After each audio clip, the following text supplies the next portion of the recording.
Hi guys, thanks for watching. Yeah. Any questions? Anybody have any questions? How long did you guys shoot the movie?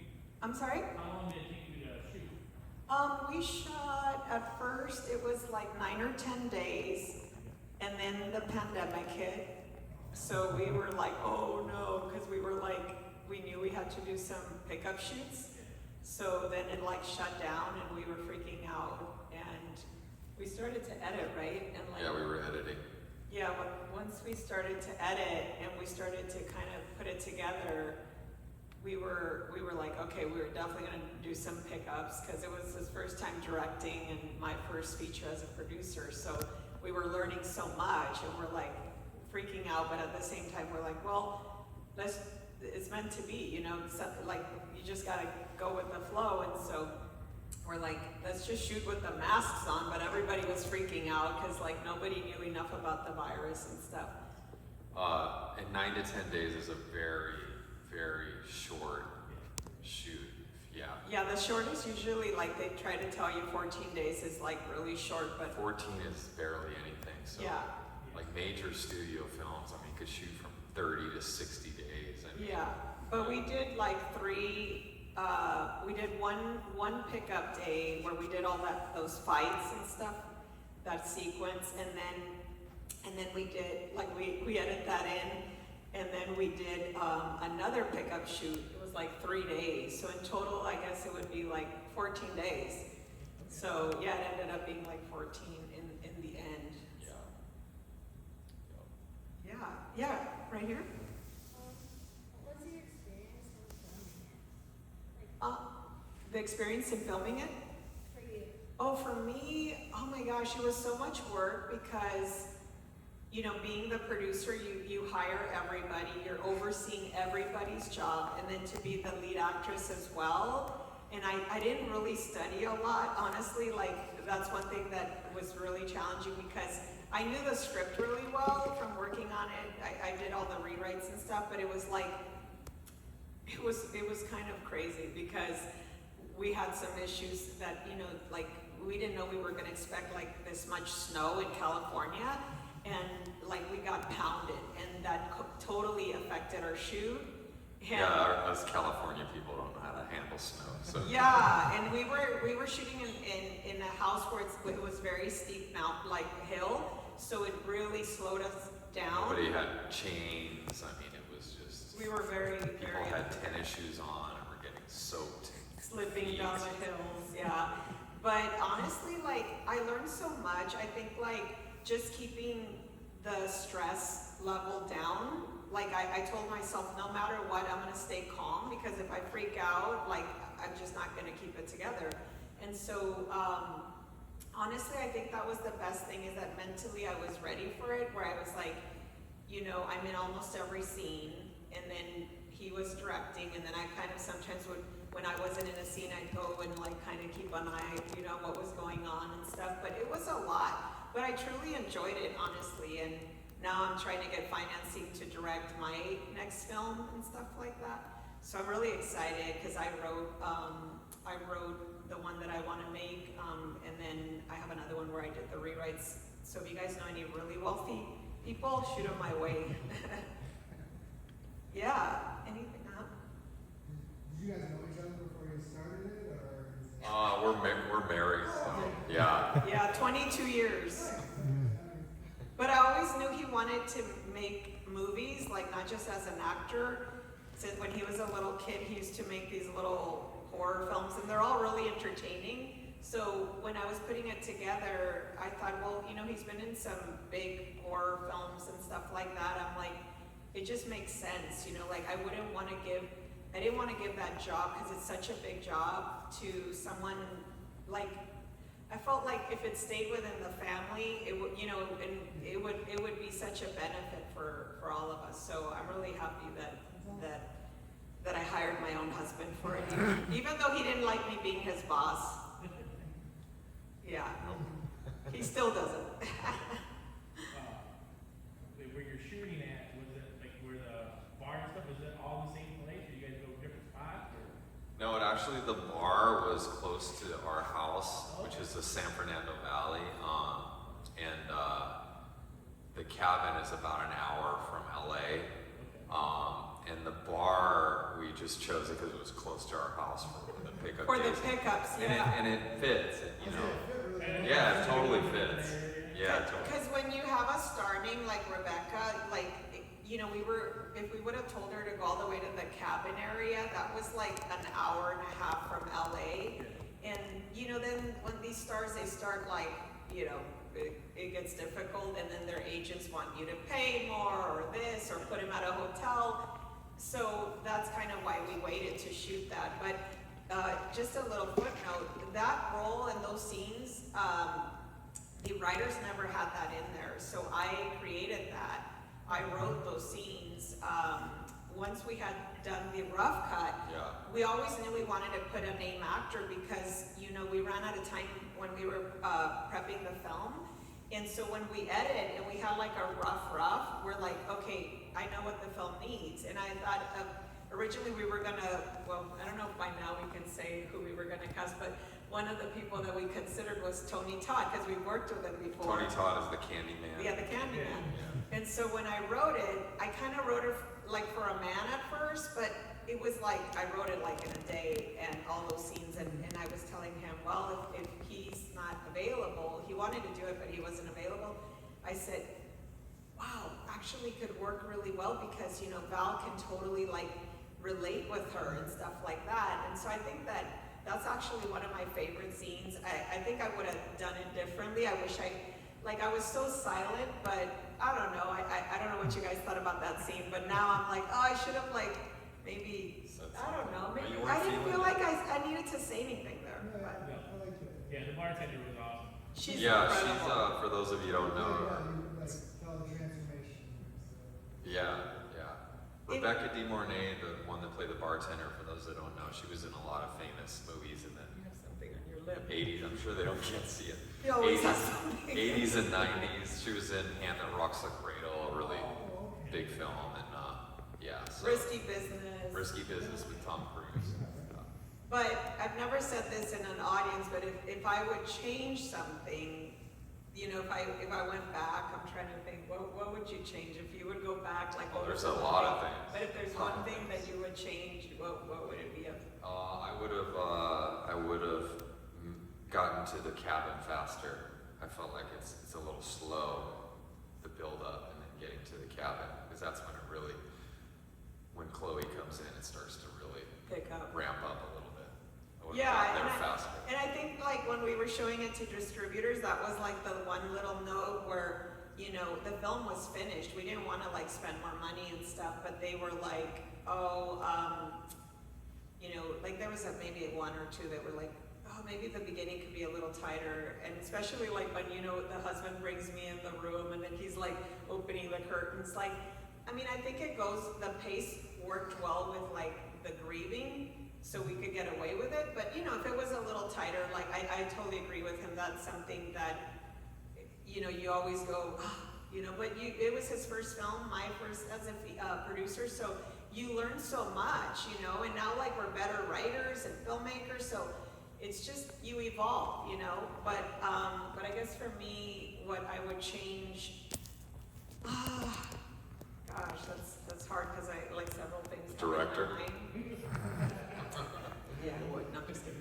I think, I mean, I guess the scene with Rebecca, like, I just felt like, maybe I'm being picky with my performance, but I just felt like, I don't know, maybe I was a little tight, but of course, emotionally I should have been, but I just kind of, I don't know, I'm super critical of that scene of myself, you know? But yeah, I mean, anything else you guys want to know about the filmmaking process or anything in our career, whatever? Yep. What was the first scene you guys filmed? Oh, the first scene was the driving scene.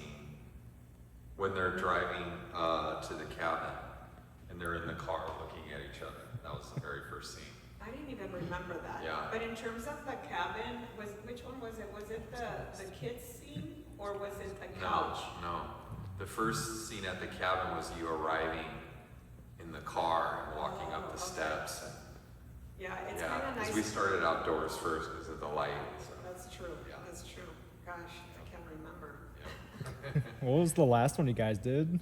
The last scene we did was the pickup day at the The bar. bars, and then the bar was And the stuff at the house. The stuff at the house with when Chloe is in her hospital stuff and she's talking to her in the bed. That was the pickup shoot. yeah, Because you rewrote that. yeah, that's true. Yeah, you're right. Gosh, it's all coming back to me. Yeah. But the final, the Rebecca De Mornay, she was our final day. Yeah, So- that was the final. Yeah. Because we were doing a day. The pickup was one day, a half a day at the bar, and the other half at our house. Our house is the regular house Yeah, you before use- they move. Yeah, they said dress it. It You looks gotta more- use it. You gotta use what you have in these things. The cabin is my dad's cabin, which we still have in California. Yeah, it's kind of got an Amityville look to it. If you notice it. But when he bought that in like 2016, and we walked in, and I said, "Oh man, I gotta shoot a horror movie here." It just has a real dark feel because of the logs and stuff. So Yeah, yeah. but it's interesting that when we said that, it took a few years. Yeah, it took- I started took a to while. put the word out because my scripts are like, more epic and they have a lot more locations. And we were like, let's put the word out and see like if we find a script, that takes place in one or two locations. And then my friend had written one. So yeah, that's kind of how it evolved. And we're just, excited that you guys made it here. We're so grateful to be in this amazing town. Yeah, when I came into this town, I said, "Oh man, I'd love to shoot a movie here. It's got a great old 1900s feel to it. This theater is amazing." Yeah, thank you to Steve Tucker, wherever he Steve is. Tucker, I where don't are know you? if he's here yet, but Thank we're you, grateful for this opportunity. And to be honest, I have to say this, and I gotta tell Steve this, but our films, and Paul, this is for you too. Hey, Paul, our movie sounded so wonderfully. Like, to be honest, this sounded the way we sound designed it. And in LA, when we opened in some theaters, but even our premiere, which was literally in Hollywood, in an old theater, our Terrible film sound. was not horrible, but like, Wasn't good. the sound wasn't great in our premiere. Like, these old theaters in Hollywood, they don't keep them up as good. And so we couldn't hear all the design, all these beautiful sounds that add to the ambience. And here it was perfect. Yeah. This is what we had designed it. I was enjoying so much Yeah. of it because I think he really had a hard time enjoying the premiere because of the sound. Like, we couldn't hear so much of these beautiful. A lot of it was missing. Like, when you hear the wind, the little footsteps in the background. A lot of that was missing in the premiere because a speaker was out, and it's just the left when you speaker. know the sound and you know how much work went into the sound and it's not there, it's very frustrating. Yeah, the sound, especially for a thriller and a horror, is like, Well, it's that's what everything. makes your movie. Every single step in the movie, every breath is post-production.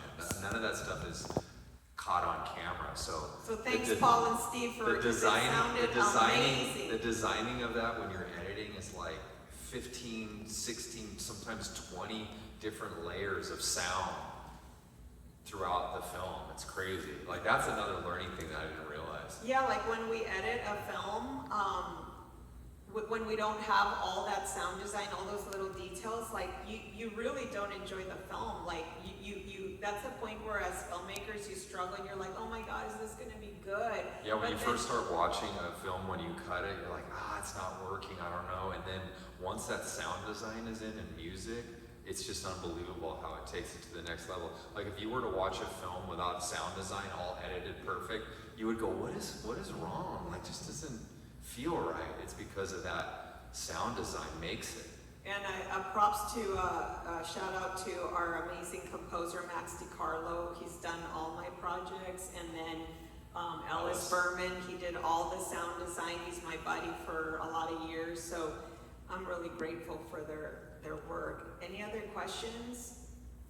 For casting, how long do you think you guys cast?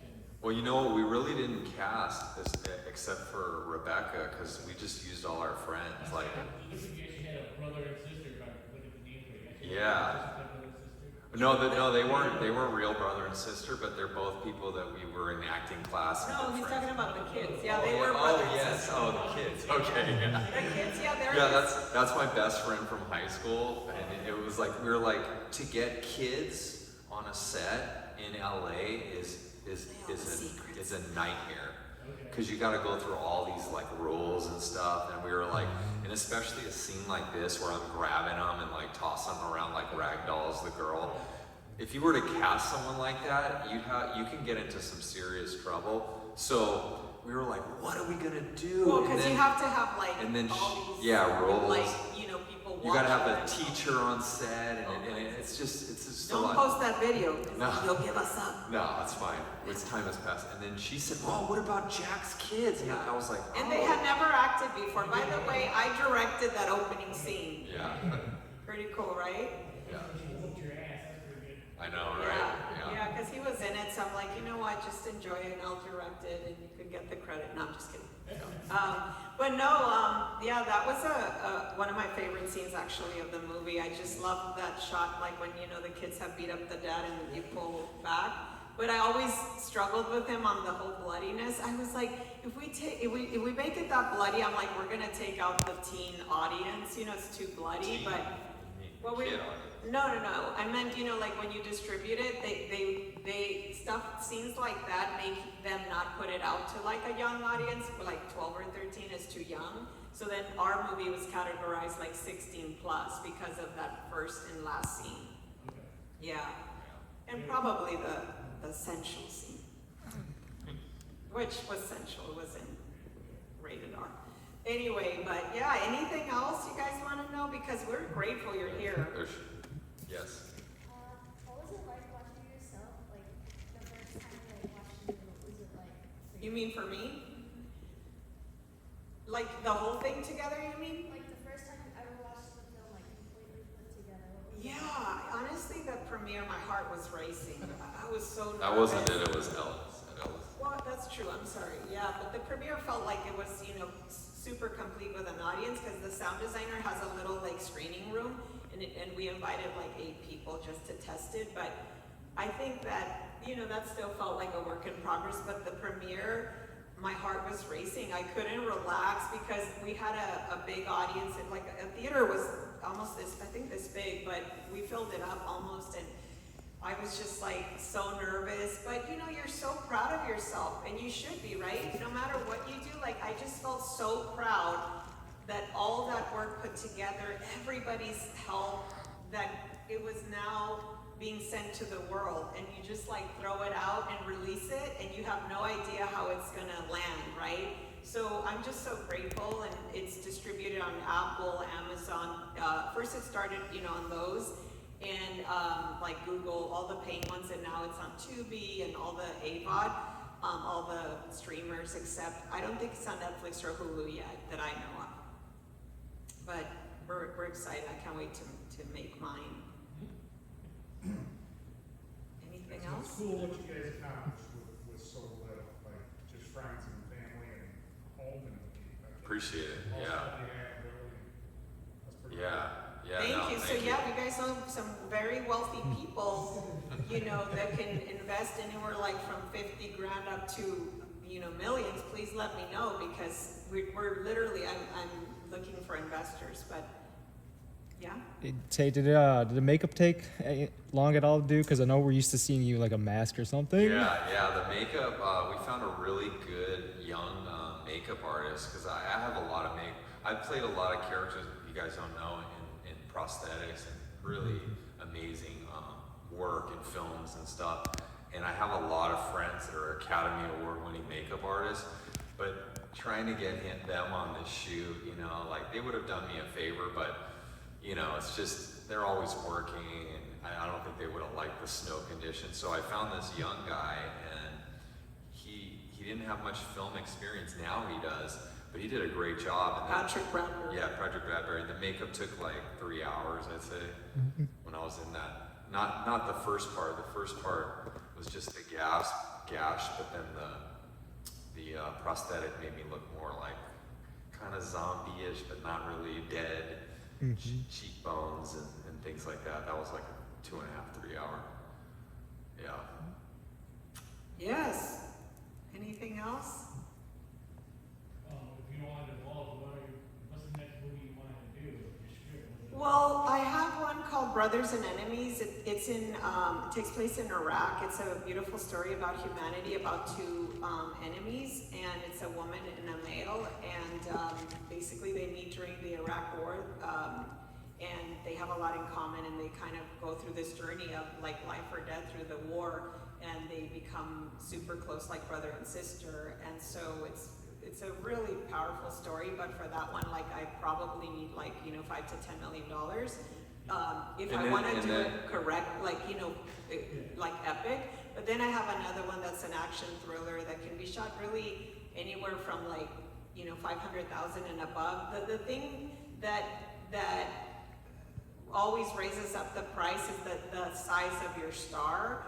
And nowadays, like, you really need a star name, even bigger than Rebecca, because like it helps you get it distributed, and right now with, ever since the pandemic, like the economy's so bad, so now like the names are actually even more important, so on that smaller film that's called Blackheart, that one is like this really cool eerie story that happens in like indigenous land, but I would play the lead and direct that one, and basically it's like this archaeologist that comes to search for the answer of why her father disappeared 25 years prior. So she goes back to the same land, and he was an archaeologist, and so she's kind of picking up, trying to finish his work, but at the same time she goes through this journey of like self-discovery, because with the loss of her father, she basically was afraid to open up to men wholly, like in love, because she was afraid that they would leave her because of the pain that she was holding on to. So it's really cool because she goes through this journey with these indigenous characters of the land that teach her so much about herself, how to let go, of the past that was dragging her and the pain, but at the same time, like it's really exciting because she's trying to find why her father disappeared in that land. So it's a really cool story, kind of spiritual, but at the same time, it's exciting because it's like this thriller where, like Supernatural too. like murder mystery kind of thing as well. So, and that one, like, I think we're gonna try to make like ASAP because it doesn't take as much money, and then it just takes place in like a couple locations. We need a location that looks stunningly beautiful, in the desert, or like could be like, like the Arizona mountains or Utah, that kind of stuff. So yeah, I mean, that's the goal. We learned so much from this experience. I can't even tell you. Like, honestly, like, I was thinking of having somebody shoot, like, the interview so that it could be like a documentary of, like, how to shoot a film for the budget that we made it at. And, like, if you wanted to be a filmmaker or anybody, you could purchase it for $10 on Amazon or whatever and learn how you put together a film with this kind of budget. And, like, everybody always asks me, like, oh, can you teach me this? Can you teach me that in different groups that I go to? And so that's something that I'm like, you know what? If we shoot that and someone else edits it, like, they can be working on it and take their time, and it would be very valuable. So yeah, anyway, that's something that I definitely want to share with people.